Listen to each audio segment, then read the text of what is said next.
Once you have connected the RMH database correctly, the next step is to set up the single or multiple stores, depending upon whether you are connecting to an RMH store or an RMH central database.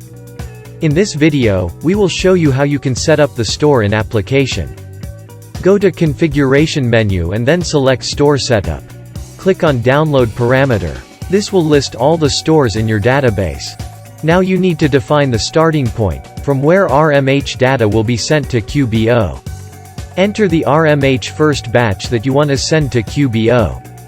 Please make sure that you exclude any batches, which have already been sent to QBO to avoid duplication. Define the PO date of the purchase receipts that you want to send to QBO. Define the date of the first transfer in, and transfer out, between the stores, that you want to integrate with QBO. Enter the date of the first inventory adjustment, that you want to send to QBO. Now you have set up your starting values. Any transactions before those dates and numbers will not be integrated. This setup is extremely important to ensure that the transactions that already exists in QBO are not resent by x2x RMH-QBO integration solution.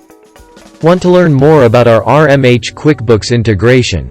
Do visit and subscribe our YouTube channel and connect with us for more details.